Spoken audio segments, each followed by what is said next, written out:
Uou! Sejam bem-vindos a mais um vídeo aqui no canal Como é Bom Ser Nerd. O glorioso propósito está de volta. Loki, segunda temporada, episódio 1, já está entre nós e por aí vai. Vamos chegando aí mais uma vez nestes saltos temporais, nessa confusão, nesta linha temporal que se ramifica desde a primeira temporada e inclusive reflete em muitas das outras produções que vêm aparecendo por aí da Marvel. Algumas questionáveis, inclusive, mas todas já seguindo essa linha da ruptura do multiverso. E tudo começou, obviamente, lá com o Loki na primeira temporada, lá no finalzinho, quando ele consegue atravessar o Alioth, a nuvem viva, a criatura nuvem, né? Que abre caminho para ele ir direto ao centro do tempo e conhecer aquele que permanece. E assim nos apresentar, nos introduzir aí o Kang, o Conquistador, ou primeiramente uma das variantes desse inimigo potencial que a Marvel entrega pra gente e faz parte agora deste universo que entrega essa fase que nós estamos vivendo agora, fase 4. Bom, meus amigos, vamos ver, a gente vai comentar um pouco alguns meandros dessa história, um pouco desse confuso e muito bacana episódio, até porque a gente gosta muito deste Deus da Trapaça que desde 2012 traz aí grandes aventuras com os Vingadores e tornou-se um cânone das produções cinematográficas desde então. Bom, se você está chegando aqui agora, seja mais do que bem-vindo. Meu nome é Alex Fury e esse aqui é o canal Como é Bom Ser Nerd. Aqui a gente fala de quadrinhos, fala de série, fala de cinema, fala de tudo que a gente gosta dentro desse universo fantástico dos quadrinhos para as telas. Se você não é inscrito, aproveite, deixa aqui embaixo a sua inscrição no canal, dá um clique no sininho para ativar as notificações e receber os avisos sempre que houver vídeos novos por aqui. Visite as nossas redes sociais e que por lá o assunto sempre começa antes. E claro, compartilhe o vídeo com seus amigos, deixe seu like aqui embaixo e principalmente comente. Porque este episódio nós conheceremos um personagem que é de acordo com como eu coloquei na thumbnail deste vídeo. Tudo em todo lugar ao mesmo tempo. Bom, é providencial eu colocar esse título até porque Ke Huy Quan, acho que esse é o nome do ator, que inclusive foi o parceiro do Indiana Jones lá nas produções da década de 80, bem garotinho, e agora ganhou seu Oscar pelo filme Tudo em Todo Lugar ao Mesmo Tempo. E esse episódio tem tudo em todo lugar ao mesmo tempo, realmente. Loki volta deste centro do tempo depois que a Sylvie, né, que seria a variante Loki, filha feminina dele, que o joga de volta para a AVT. E assim ele encara uma AVT que já está convertida não para os Guardiões do Tempo, como foram apresentados na primeira temporada, mas agora sob o formato daquele que permanece, ou então o Kang, o Conquistador, já com aquela imagem gigantesca do Jonathan Majors em forma de uma estátua gigante. E a AVT não conhece o Loki. E, na verdade, a gente começa a descobrir o que está acontecendo, né? Não se trata de uma AVT que não conhece o Loki, é uma AVT que é do passado. Exatamente, existe uma AVT do passado, uma agência do tempo que vem para frente, vem para trás. Será que eles têm essa coisa de saber quando foi, quando deixou de acontecer e tudo mais? Eles têm.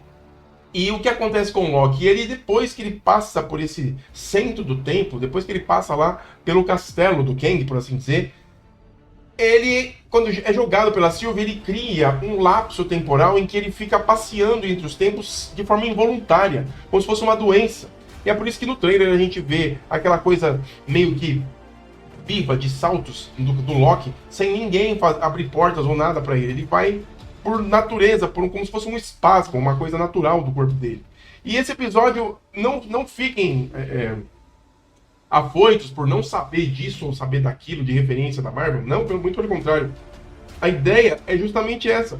Tudo em todo lugar ao mesmo tempo. Porque o Loki fica perpassando desses lugares e não consegue encontrar uma AVT que se estabilize para ele. Ele vai para o futuro onde ele estava. Inclusive, quem consegue mostrar para a gente que é o tempo certo é o Mobius, né, interpretado aí pelo Owen Wilson, e a B15, que eu esqueço o nome da atriz, que ela é incrível, inclusive está lá em Lovecraft Country, né? E agora a gente está quando o Loki fica dando esses saltos temporais, no discurso dos dois, a gente vê que no futuro eles conhecem, no passado eles não.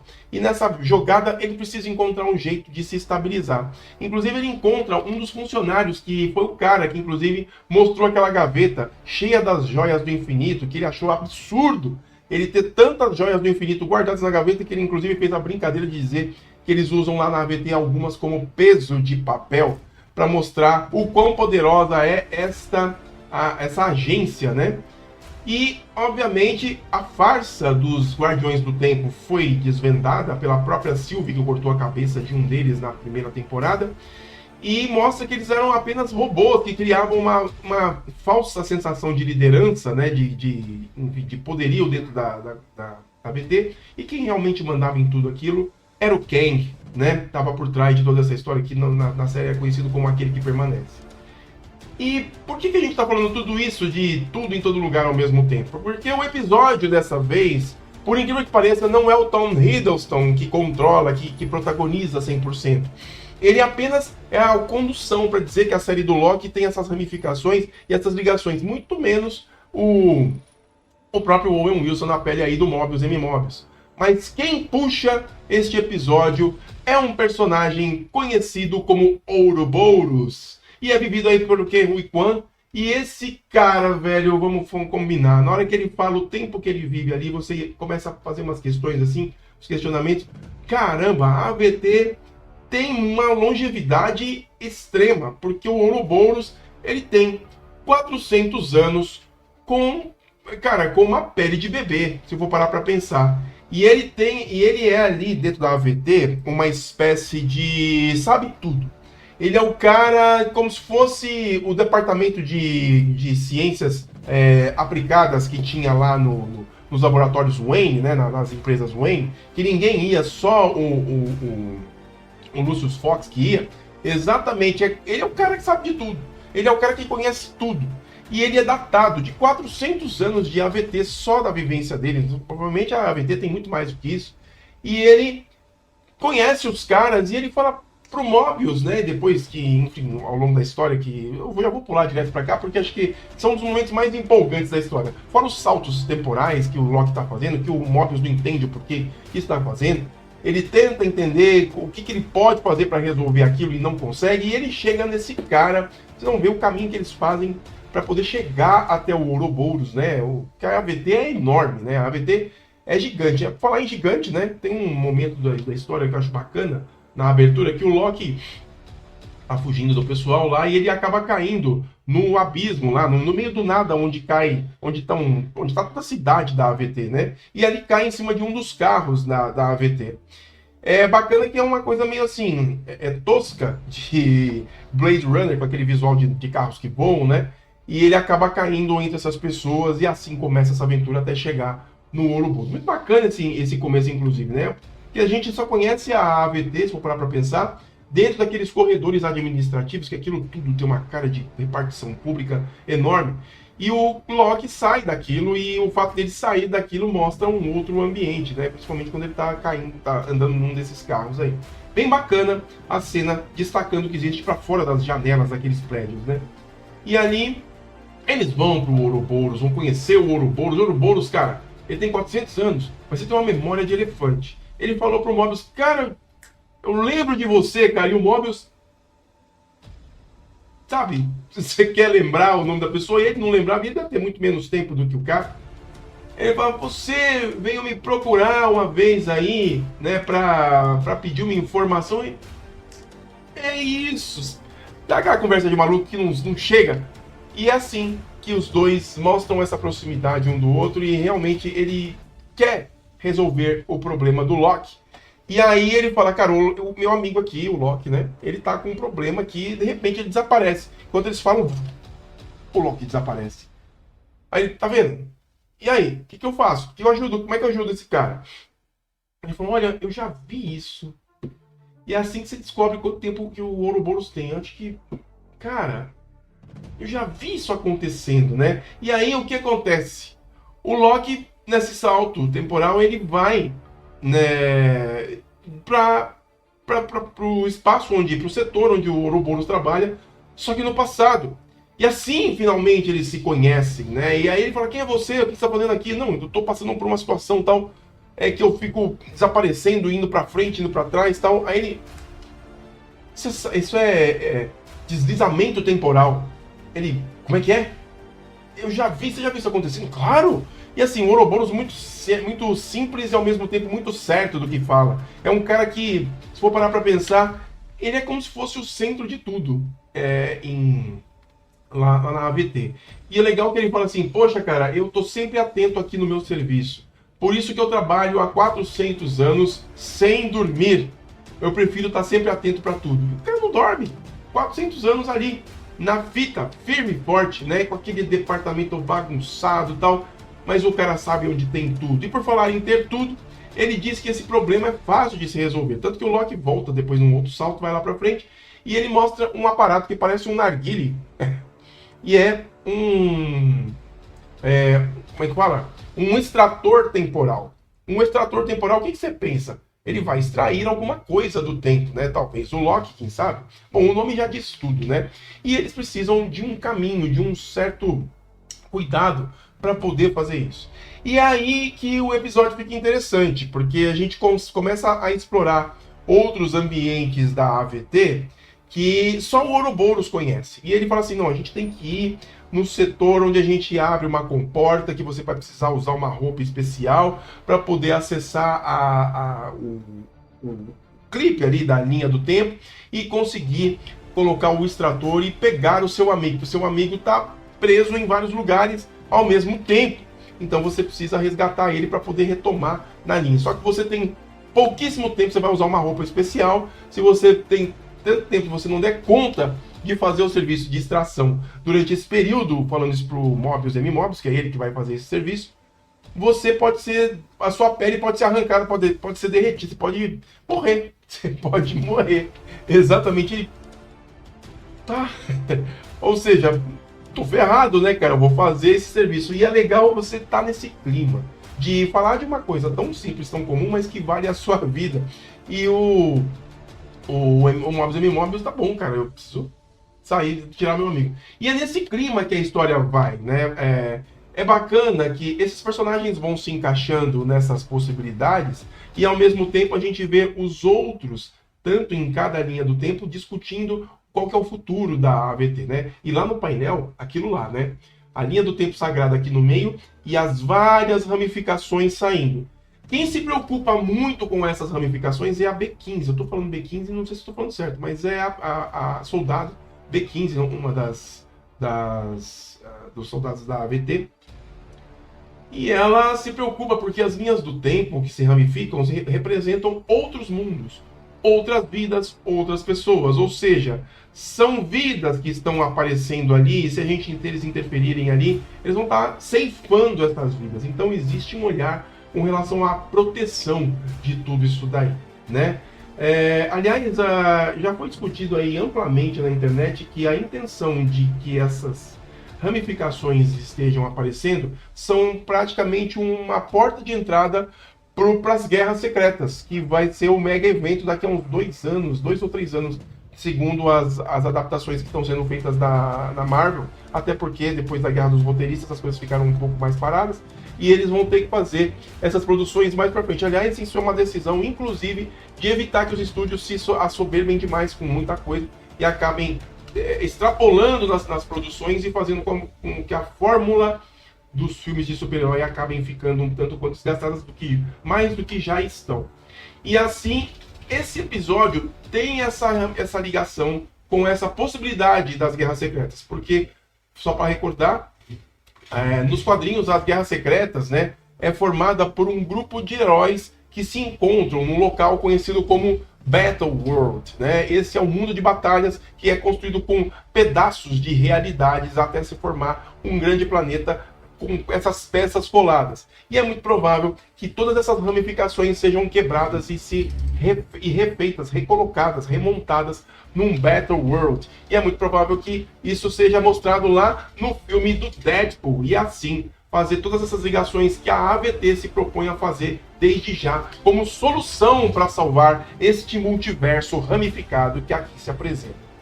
Então, dentro desse contexto de loucura, de trazer o Loki de volta e tudo mais, dessa preocupação da B15 em não ceifar vidas, que é o objetivo da AVT, e manter tudo no lugar, o Mobius M-Mobius veste o tal do traje, vai buscar o Loki. E quando ele vai, cara, é como se você entrasse no espaço, só que no espaço-tempo onde só a AVT está localizada. É tudo muito ácido, é dentro de um espaço diferente de tudo que a gente conhece, né? E tá lá aquela linha temporal clipada numa espécie de um negócio que ela passa por dentro, assim, controlando tudo aqui, tudo muito mecânico, tudo muito pensado, tudo muito engenharia. E o Mobius vai lá. E o legal, que é a referência que deixa o coração da gente mais cheio. Quando eles chegam nesta sala, eles estão em frente para uma porta, estão no corredor, e a porta, se você parar para perceber, parece com a porta da Mansão X, no subterrâneo da sala de perigo dos X-Men, cara. E até o barulhinho quando ela abre lembra bastante o barulhinho da escotilha dessa porta abrindo, né? Muito, cara, fanservice. Esse momento é fanservice. Eu falei, não é possível, cara. Até o desenho do formato da porta é um X. Tá perfeito. Já dando ideia de que a gente logo vai ver os filhos do átomo aí envolvidos dentro desse universo aí do Loki, né? Da AVT e tudo mais. E lá vai o Mobius, ele encara essa bucha. Aliás, a ponte onde ele tá passando, cara, é muito parecido com o cérebro do professor Xavier. Muito parecido. Cara, como eles fizeram um negócio para fazer o fã ficar viajando nisso daí. E lá ele coloca o extrator, e o extrator é uma espécie de arpão que vai dentro daquela luz da linha temporal e vai exatamente na pessoa, faz o cálculo lá e vai buscar a pessoa exatamente onde ela está perdida. E ele, para variar, estava ali com o relógio contando os minutos, porque era pouco tempo que ele tinha para poder fazer essa extração. E o Ouroboros falou, mano, você vai se lascar. Para piorar, na hora que ele saiu, o Mobius viu que aqui no capacete tinha uma fissura que ia quebrar. Aí o que o Ouroboros faz? Pega uma silver tape e cola aqui para quebrar o galho, só porque ele vai ter a pele dele derretida se começar de repente sair do tempo que ele precisa estar lá. E assim ele vai numa corrida contra o tempo, e o extrator lá, caçando o Loki no meio do negócio. E o Loki também tinha essa incumbência de fazer isso enquanto fazia os seus saltos temporais. Foi uma das instruções que o Ouroboros deu para ele. No momento em que ele passar por isso, ele teria que fazer uma autoextração para poder abrir caminho para ele precisa usar aqueles bastões que os soldados da AVT usam para se deletar e assim ser encontrado pelo arpão e trazer ele de volta da linha do tempo. E em meio a tudo isso, quando ele faz um novo salto, que eu achei muito bacana, é que ele vai lá para o conselho dos juízes, né? Aliás, o juiz mais famoso dessa história é a Ramona Renslayer, né? A Ramona Renslayer foi a responsável por toda a operação do Loki na primeira temporada. Inclusive, nos quadrinhos, a Ramona Renslayer é um grande amor daquele que permanece, do Kang, né? É uma das amantes dele ao longo das viagens do tempo. Talvez isso seja abordado nesta segunda temporada, de qualquer forma, só para lembrar da presença dessa que foi uma figura importante na primeira temporada. E agora, nesse primeiro episódio, quando ele está lá, isso obviamente posiciona a gente dentro desse universo mais uma vez. E as pessoas que estão ali, as juízas que estão ali, não entendem muito bem o porquê que o Loki está fazendo ali. E assim, tem aquela jogada de imagem mesmo, né? A sala que eles estão, ela tem a imagem desenhada de todos os guardiões do tempo. Só que o Loki, quando chega ali, fala, vocês estão sendo enganados. O que ele faz? Ele pega um dos bastões da AVT e bate, e obviamente começa a aparecer quem realmente está atrás daquela pintura, que é a figura do Kang, daquele que permanece. E aí ele fala, é esse cara que vai ferrar com tudo, vocês têm que ficar espertos. Ele dá um aviso para todo mundo e ninguém presta atenção, ninguém dá atenção para isso, pensa lá a respeito, quer saber o que é, mas ninguém chega efetivamente no que é. E então, faltando alguns segundos, que ele tinha alguns minutos para ficar nesse salto temporal involuntário, ele precisava encontrar um desses bastões para poder se deletar. E ele não consegue. Só que num acaso, né, um dos guardiões lá da AVT consegue bater nas costas dele um desses aparelhos de deletar, enquanto isso o Mobius está lá tentando voltar, porque a roupa já está começando a se desfazer. E é nessa hora que ele é deletado, que o arpão consegue pegar, as comportas da AVT estão fechando, não ia caber mais ninguém, e o extrator traz o Loki com tudo, e o Loki, naquele embalo, acaba empurrando o corpo do Mobius lá pra dentro, e eles conseguem se salvar. E esse episódio, basicamente, ele é isso. Idas e vindas, né? Tudo em todo lugar ao mesmo tempo. Agora a gente vai querer saber o que é que vai acontecer com o Loki a partir daí, depois desse momento que ele consegue voltar para uma linha do tempo mais fixa. Só que esse episódio tem cena pós-créditos, meus amigos, e a cena pós-créditos é com ela, com a Sylvie, que foi a protagonista também na primeira temporada, foi a variante do Loki feminina, e ela acaba caindo num outro universo, e detalhe, ela acaba caindo dentro de uma loja do McDonald's, né? Pelo menos parece ser o McDonald's. E assim, ela percebe como as pessoas dali vivem, como elas estão, e ela meio que num lapso, ela pensa assim, isso é uma coisa de percepção ali na hora. É como se ela tivesse tendo a oportunidade de viver todas as coisas que ela não pôde viver enquanto viajante temporal como ela era. E aí o cara pergunta, o que você vai querer comer? Ela fala, eu quero experimentar de tudo. Principalmente depois que ela vê as pessoas harmonizadas, as pessoas de bem, as pessoas ali numa boa, conversando, comendo. Nada estranho, uma vida comum. E é justamente aquilo que ela quer. E vamos ver se tudo isso vai permanecer. Esse é um daqueles episódios que são confusos mesmo, mas você não fique apertado com a obrigatoriedade de querer entender tudo que aconteceu. Muito pelo contrário. Essa série, ela tem essa proposta mesmo, e daqui pra frente são ramificações, pedaços, coisas que ficaram pelo caminho, e a gente aos poucos vai entendendo tudo que vai acontecer nessa AVT, nesta nova temporada de Loki, beleza? Bom, meus amigos, eu espero que vocês tenham gostado do vídeo. Antes de mais nada, eu quero saber de você. O que você achou da primeira temporada de Loki, primeiro episódio da segunda temporada de Loki? Deixa aqui embaixo seu comentário, eu quero saber a sua opinião, beleza? Meu nome é Alex Fury e eu vou ficando por aqui. Um grande abraço para vocês e até mais no nosso próximo vídeo. Valeu!